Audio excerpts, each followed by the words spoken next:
Hello বন্ধুরা, আজকে আমরা অসাধারণ একটি মুভি সম্পর্কে জানবো। মুভিটিতে আমরা দেখি আমাদের সবার ছোটবেলার সুপারস্টার জন সিনা যখন রেসলিং ছেড়ে বার সিঙ্গার হয়ে যায় এবং সে টাকার বিনিময়ে ফেক র্যান্ডের অভিনয় করে। তো চলো আমরা দেখি জন সিনার এই নতুন কাজ করতে গিয়ে কি হয়। মুভিটির নাম হচ্ছে রিকিস টিনিকি 2024, যে মুভিটির আইএমডিবি রেটিং হলো 10-এ 6.2 এবং এটি রটেন টমেটোতে 69% রেটিং পেয়েছিল, যার মানে বুঝতে পারছো মুভিটি একদমই এবং মুভিটি বেশ মজার। তো চলো আমরা সিনেমার মূল কাহিনীতে চলে যাই। সিনেমার শুরুতে আমরা তিনটি দুষ্ট ছেলেকে দেখতে পাই যারা হ্যালোইনের রাতে ঘুরে বেড়াচ্ছিল এবং ক্যান্ডি সংগ্রহ করছিল। তো তাদের একই নেইবারহুডে একটি বাড়ি ছিল যারা কখনোই তাদের ক্যান্ডি দিত না এবং তারা প্ল্যান করে যে এবার তাদেরকে শিক্ষা দিতে হবে, তাই তাদের যেই কথা সেই কাজ। এবং তারা প্ল্যান করে যে একটি ব্যাগে কুকুরের গু নিয়ে সেটা বাড়ির সামনে রেখে এসে আগুন জ্বালিয়ে দেবে এবং বাড়ির মালিক যখন বের হবে তখন সেটা পা দিয়ে নিবাতে গিয়ে পাড়া দিয়ে লেটা বেটা হবে। তো তাদের যেই বুদ্ধি সেই কাজ। তারা একটি ব্যাগের ভেতর কুকুরের গু নিয়ে এসে সেটি দরজার সামনে আগুন জ্বালিয়ে রেখে যায় এবং দূরে গিয়ে অপেক্ষা করে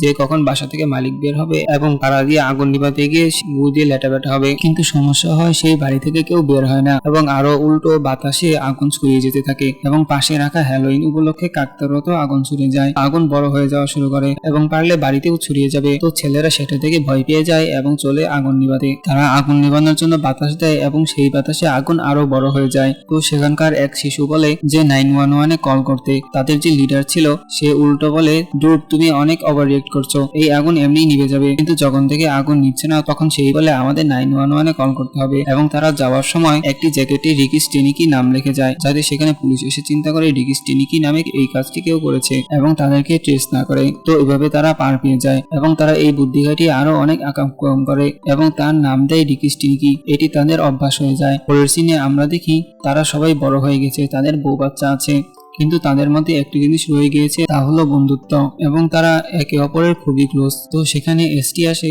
এবং ডিনও সেখানে ছিল। ডিনের ফোনে কল আসে রিকিস টিনিকি নামে এবং ফোন করে বলে তার ক্যান্সার আবার ব্যাক করেছে এবং তার আরেকটি টেস্টিকেলও কেটে ফেলতে হতে পারে। তারা রিকিস টিনিকি নামে একটি ক্যারেক্টার তৈরি করেছে এবং তার আরেক বন্ধুই কল করেছিল। তো তার বউ রিকিস টিনিকির এই দুর্দশার কথা শুনে বলে গিয়ে তার সাথে দেখা করতে। সেখানে এসটি প্রথমে না যাওয়ার ভান করলেও ওরে রাজি হয়ে যায় এবং ডিন ও এসটি সিদ্ধান্ত নেয় সেখানে যাবে। তো তারা পরের দিন সকালে বেরিয়ে পড়ে অন্য স্টেটে যেতে, কারণ তারা বলেছিল রিকি অন্য স্টেটে থাকে। স্টেটটি হলো নিউ জার্সি, অ্যাটলান্টা। তো তারা প্লেনের টিকিট কেটে এবং সারা কনসার্টে যায়, মজা করে এবং তারপরে আবার বারে যায়। বারে গিয়ে মদ খেতে থাকে। তখন সেখানে রড নামে জন সিনা আসে এবং সে তাদেরকে তার পরিচয় দিয়ে বলে সেই এই বারেই গান গায়। সেখানে সে গিয়ে বলে সে টাকার বিনিময়ে ছোটখাটো অভিনয়ের কাজ করার চেষ্টা করে এবং বারে মাস্টারবেশন ফ্যান্টাসি নিয়ে অনেক রকম গান গায় এবং সে বাচালের মতো পেঁচাল পারতে থাকে। মানে জন সিনা যেহেতু গরিব তাই বিভিন্ন মানুষের সাথে বন্ধুত্ব পাতিয়ে মাংনা ভটকা খায়। তো সেখানে থাকা এসটি একসময় বিরত হয়ে যায় এবং জন সিনাকে সেখান থেকে প্রস্থান করতে বলে। জন সিনা উপায় না পেয়ে সেখান থেকে প্রস্থান করে। তো এটি ডিন এর খারাপ লাগে এবং ডিন ভাবে যে তার সাথে এরকম আচরণ করা ঠিক হয়নি। ডিন যায় জন সিনার কাছে ক্ষমা চেতে এবং জন সিনা বলে এটি কোনো সমস্যা না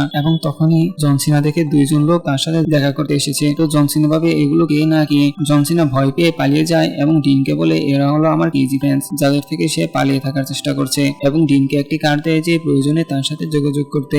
ডিন সেখান থেকে কার্ড নিয়ে প্রস্থান হয়ে যায় এবং স্পটে ব্যাক করতে তার মোবাইল ফোনে দেখে অনেকগুলো কল এসেছিল এবং মেসেজে লেখা ছিল যে এসটির বউয়ের বাচ্চা 6 সপ্তাহ আগেই ডেলিভারি হবে, তো তাদের ইমিডিয়েটলি ব্যাক করতে হবে। তারা ইমিডিয়েটলি প্ল্যানিং করে ব্যাক করে এবং হসপিটালে যায় বাচ্চার ডেলিভারি দিতে। সেখানে এসটির বাচ্চা হয়, এসটির বাচ্চা কোলে নেয় এবং আদর করে। তো তারা রিকিস টিনিকির কথা জিজ্ঞাসা করলে তারা বলে যে রিকিস টিনিকি আমাদেরকে মিথ্যা বলেছে, তার কোনো ক্যান্সার ছিল না, বরং সে 5 বছর ক্যান্সার ফ্রি থাকায় এটা সেলিব্রেশন করতে আমাদেরকে ডেকেছিল। তো ডিন এর যে শাশুড়ি আছে সে বলে তার ছেলের সার্কামাইজেশন সেরিমনিতে রিকিস টিনিকে আমন্ত্রণ করতে। তো তারা তিন বন্ধু বলে হ্যাঁ তারা চেষ্টা করবে। তো তারা তিন বন্ধু হসপিটাল ছেড়ে চলে যায় এবং তারা পরের দিন আবার সকালে মিট করে যে যেহেতু রিকিস টিনিকি নামে কেউ নেই তো তারা কিভাবে একজনকে আনবে এবং রিকিস টিনিকি নামে দেখাবে। পরে ডিন বলে আমার একটা আইডিয়া আছে, আমরা যেহেতু রড এর সাথে পরিচিত হয়েছিলাম, আমরা যেহেতু জানি অ্যাটলান্টায় রড টাকার বিনিময়ে অভিনয় করে, হোয়াট ইফ যে আমরা তাকে এনে টাকার বিনিময়ে অভিনয় করাই রিকিস টিনিকি নামে। তো এই প্ল্যানটা তাদের কাছে লেজিট মনে হয় এবং তারা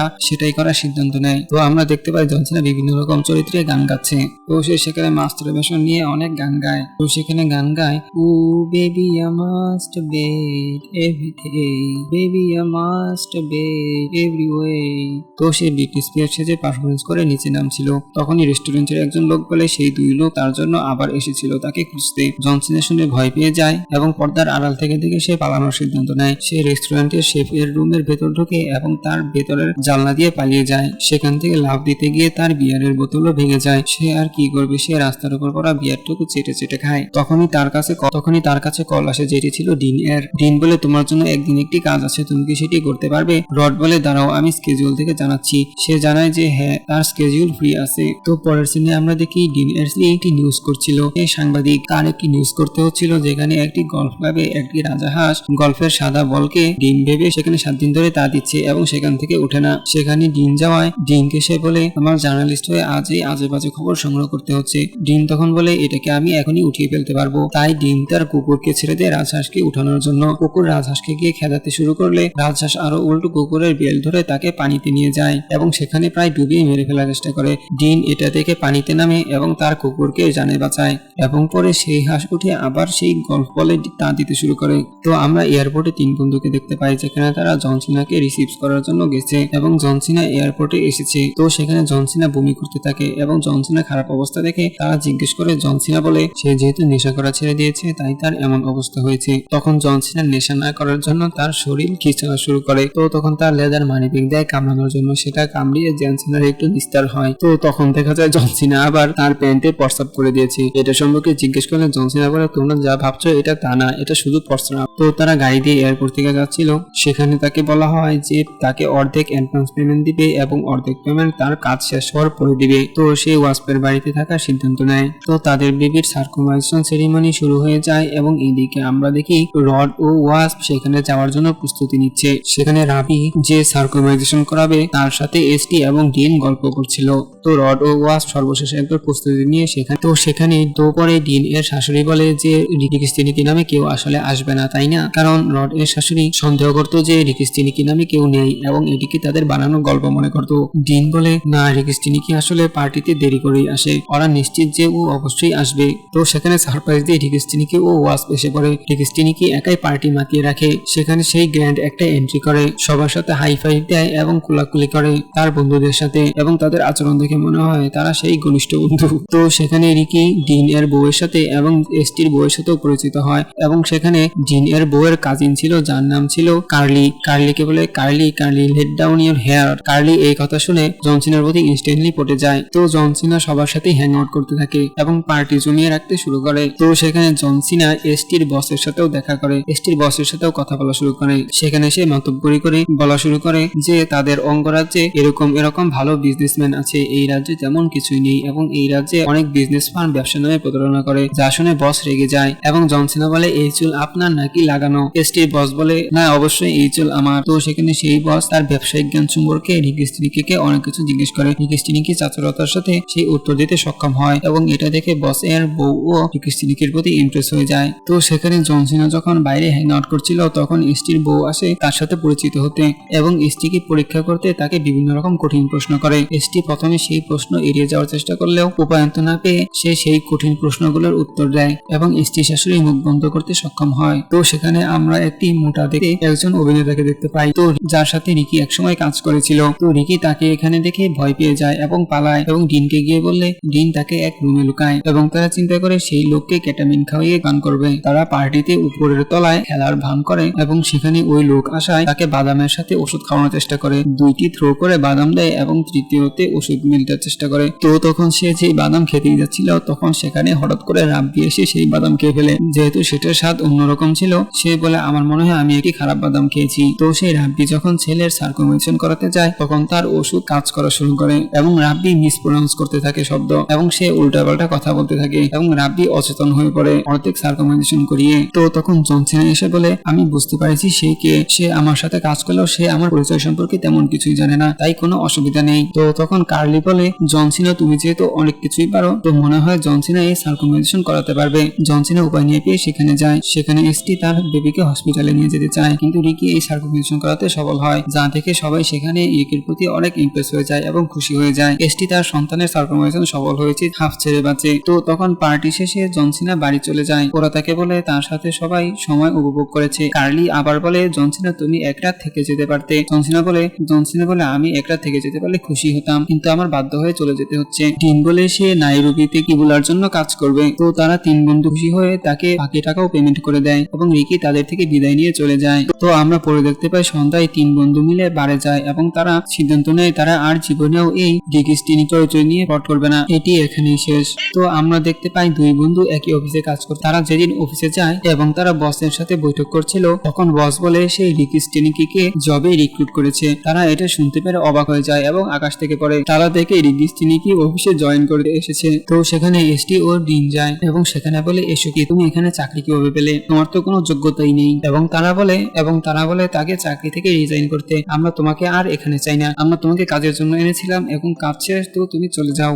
জন সিনা বলে ওকে বছরে $250,000 পেমেন্ট করবে, তো সে এখান থেকে চাকরি ছেড়ে চলে যেতে পারবে না। যেটি ও ডিন শুনে বলে যে এটি তাদের বছরের স্যালারি থেকেও বেশি। তো সেখানে আমরা দেখি একই ক্লাবে এসটি ও তার ফ্যামিলিরা গিয়ে মজা করছিল। সেখানে জন সিনাও আবার তেলুভাবে চলে যায়। তো সেখানে আমরা দেখি জন সিনা এবং কার্লি ডেট করা শুরু করে এবং সেখানে এসটি ও ডিনের পরিবারও গিয়েছিল ক্লাবে মজা করতে। তো সেখানে জন সিনা ও কার্লি খুবই ভালো সময় কাটাচ্ছিল। জন সিনা সেখানে বলে যে তার বলা উচিত না, কিন্তু সে মনে করে যে তার চুল কেটে ছোট করা উচিত। কার্লি বলে, আমি ভেবেছিলাম সবাই এটি পছন্দ করে, হয়তো সবাই বলে পছন্দ করে, কিন্তু হয়তো তারা অপছন্দ করলেও বলতো না যে তোমাকে এটা ভালো লাগছে না। তো সেখানে হঠাৎ করে কার্লি পড়ে যায় এবং বোলিং বলের মেশিনে তার চুল বেঁধে যায়। এটা দেখে সবাই ভয় পেয়ে যায় এবং কার্লিকে বাঁচানোর চেষ্টা করে। তো তারা অনেক কষ্টে কার্লিকে মেশিন থেকে ছাড়ায় এবং কার্লির উল্টো যেটা হয়, সেখানে সে জন সিনার রাগের বদলে তার চুল যে তার জন্য বিপজ্জনক হতে পারে এটা ভেবে জন সিনার উপর উল্টো খুশি হয়ে যায়। তো পরের দিন যখন কোম্পানির বোর্ড মিটিং হচ্ছিল, তখন জন সিনা বস এর ভিডিও করছিল, যা ডিন থেকে সুযোগ নেয় এবং তাকে কঠিন প্রশ্ন করে এবং জন সিনাকে উত্তর দিতে বলে। নিকি অপ্রস্তুত হওয়া সত্ত্বেও চালাকি করে উত্তর দেয়। সে বলে, আমাদের কোম্পানিতে ফ্রি দেওয়ার অফার চালু করা উচিত যাতে আমাদের সেলস বাড়বে। তো এই আইডিয়াটা তার বসের পছন্দ হয় এবং রিকিকে প্রমোশন দিয়ে ডিন ও এসটির বস বানিয়ে দেয়। তো এটা দেখে এসটি ও ডিন খুবই ডিপ্রেস ছিল। তারা যখন অফিসে মিটিং করছিল, এটা নিয়ে আলোচনা করছিল, তখন দেখে জন সিনা তাদের বন্ধু ওয়াসকেও চাকরি দিয়েছে। বলে, তোরা 2 বন্ধু আমাকে এতদিন একটা চাকরির ব্যবস্থা করতে পারলি না, আর রিকি আমাকে একদিনই চাকরি দিয়েছে। রিকি তো আমার আসল বন্ধু। তো জন দেখায়, আমি বসের ভিডিও করেছি এই জন্য যে বস যেন কি ঝাঁকাচ্ছে এরকম মনে হয়, যেটা অনেকটা আমি বললাম না, তোমরা বুঝে নিও। এবং সে সেটা বসকে দেখাবে। তো এটা তার বস দেখে এসটি ও ডিনকে তার অফিসে ডেকে নেয় এবং তাদের বলে, তোরা 2 ঘন্টা আমাকে এতদিনে এটা বলতে পারলি না আমার হাতের এরকম বাচ্চা গেস্টটা নিয়ে। আমি যখন পাবলিকের সামনে এটা করি তখন আমাকে নিয়ে তো মজা করবেই, আর আমার কোম্পানির সেলস কিভাবে বাড়বে? ক্রিস্টিনিকির বেতন আরো বাড়িয়ে দেয়। ডিন তাকে অফিসের স্টোর রুমে নিয়ে গিয়ে বলে, তুই মিথ্যা বলে এখানে চাকরি নিয়েছিস, তোর চাকরি করার কোনো যোগ্যতাই নেই, তোর উচিত এখান থেকে চলে যাওয়া। রিকি এখানে বলে, আমি সারা জীবন কষ্ট করেছি, কিন্তু আমি বর্তমানে একটা ভালো জায়গায় আছি, আমি এটা কখনোই ছাড়তে পারবো না। ওয়াসপের সাথে বাড়ি গিয়ে চিল করছিল, তখন সেই ঘটনা বলায় ওয়াস বলে, রিকি একটি রিয়েল লাইফ লিভিং করছে, আর তুই এত ভালো থাকা সত্ত্বেও একটি মিথ্যা নিয়ে বাঁচছিস। তোরা তাদের বউকে শুধু মিথ্যা কথা বলিস। ডিন সিদ্ধান্ত নেয় সে তার বউকে সবচেয়ে সঠিক বলে দেবে। সে বাড়িতে যায় এবং তার বউকে বলে যে রিকি সম্পর্কে তারা কত মিথ্যা বলেছে। তার বউ তার উপর রাগ করে এবং চলে যায়। তো পরের দিন আমরা দেখি অফিসের একটি ইনভেস্টমেন্টের জন্য বড় একটা পার্টি ছিল, যেখানে অনেক বড় বড় ইনভেস্টররা আসবে এবং কোম্পানির বস ঠিক করেছিল রিকি এখানে স্পিচ দেবে, কারণ রিকি তাদের সবচেয়ে ভালো এমপ্লয়ি। কিন্তু ডিন এখানে এসে বলে যে রিকি নামে কেউ নেই এবং রিকি এখানে আসবে না। বস রাগ করে যে রিকি সম্পর্কে তুমি এসব কি আবল তাবল বলছো। সে রাগ করে তার চাকরি ফায়ার করে দেয়। তখন আমরা দেখতে পারি রিকিকে নিয়ে একটা ডকুমেন্টারি প্রচারিত হয়। এটি আসলে রেকর্ড করেছিল ডিনের বউ রিকি সম্পর্কে জানতে পেরে, যে রিকি কিভাবে সারা জীবন কষ্ট করা সত্ত্বেও এখনো এত পরিশ্রমের পরে ভালো একটা জায়গায় এসেছে। এখানে দেখানো হয় রিক সারা জীবনের কষ্টের কথা এবং সে কিভাবে হার্ডশিপ করে আজকে এই ভালো জায়গায় এসেছে এবং কোম্পানির হাল ধরেছে। এটা থেকে সব ইনভেস্টররা খুশি হয়ে যায় এবং তারা চিন্তা করে এই কোম্পানির লোক এত ভালো যে তারা সবাইকে সহযোগিতা করে এবং টিম হিসেবে কাজ করে, তাই এই কোম্পানিতে ইনভেস্ট করলে তারা আমাদেরকে ধোঁকা দেওয়ার চান্স নেই। ইনভেস্টররা খুশি হয়ে তাদের কোম্পানিতে ইনভেস্ট করার সিদ্ধান্ত নেয়। তো এর মধ্যে আমরা দেখি রিকি তার নব্য গার্লফ্রেন্ড কারাকে নিয়ে অফিসের পার্টিতে এসেছে এবং সেও এই ডকুমেন্টারি দেখছে। সো ডিনের বউয়ের এই নিউজ করা দেখে বস খুশি হয়ে ডিনকে আবার চাকরিতে নিয়ে নেয়। তো ডিন তার বউকে গিয়ে জিজ্ঞেস করে, তুমি রিকিস্টিনিকির ব্যাপারে এত কিভাবে জানলে? আর জার্নালিস্ট বউ বলে, তুমি আমাকে যখন বলেছিলে যে রিকিস্টিনিকি নামে কেউ নেই, তাকে নিয়ে তোমরা অভিনয় করছো, তখন আমি রিকিস্টিনিকির সাথে যোগাযোগ করে তার লাইফ সম্পর্কে তোমার বসকে জানাই। তোমার বস যোগ্যতা না থাকা সত্ত্বেও চাকরি নিয়েছে। এই ব্যাপারটা না দেখে নিকির কষ্টের পর ও সাফল্য দেখে সে তার একটি ডকুমেন্টারি বানাতে বলে। তারপর আমরা দেখি পার্টিতে সেই 2 লোক এসেছে এবং ডিন ভাবে যে এই 2 লোক হয়তো নিকিকে মারতে এসেছে, তাই সে তাদেরকে থামাতে গেলে সেই 2 লোক আরো ডিনকে মেরে ফেলে দেয় এবং তারা নিকিকে বলে, আমরা সিঙ্গার হিরো আলমের লোক এবং তুমি তোমার বাজে গলায় হিরো আলমের গান গাওয়া। হিরো আলম বিরক্ত হয়েছে এবং সে আদালতে লসুট ফাইল করেছে। এটা আদালত থেকে ওয়ার্নিং, আর তুমি যদি আবার এরকম গান করো তাহলে কিন্তু আদালতে জরিমানা দিতে হবে, আর কখনো এরকম গান করবে না।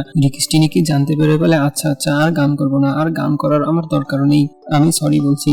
তো অফিসে পার্টিতে বার কর্নারে নিকি সেই 3 বন্ধুকে গিয়ে বলে, দেখো আমার একটা ভালো প্ল্যান আছে, আমি কিছু ভালো কাজ করতে চাই, আমি আমাদের পাশের নদীটি পরিষ্কার করতে চাই। তো তখন 3 বন্ধু সিদ্ধান্ত নেয় যে হ্যাঁ তারাও এই পরিষ্কারে থাকবে তার সাথে, এবং পরে অফিসে পার্টি জমে যায়, সবাই পার্টি করে, নাচে ও গান গায়। এবং সিনেমা শেষে আমরা দেখতে পাই নিকি ও ফিল্মের হোল ক্রু সেই নদীটি পরিষ্কার করছে, যেটি একটি ফ্যাক্ট যে তারা সত্যি সত্যি ওই নদীটি পরিষ্কার করেছিল। তো তোমাদের সিনেমাটি কেমন লেগেছে আমাদেরকে জানাবে, কমেন্ট করতে ভুলবে না। এবং আমি অনেক কষ্ট করে ভিডিও তৈরি করি, প্লিজ সাবস্ক্রাইব করবে এবং লাইক দিবে এবং কমেন্ট করে জানাবে ছবিটি তোমাদের কেমন লেগেছে। তো গাইস সবাই ভালো থাকে, টাটা বাই বাই।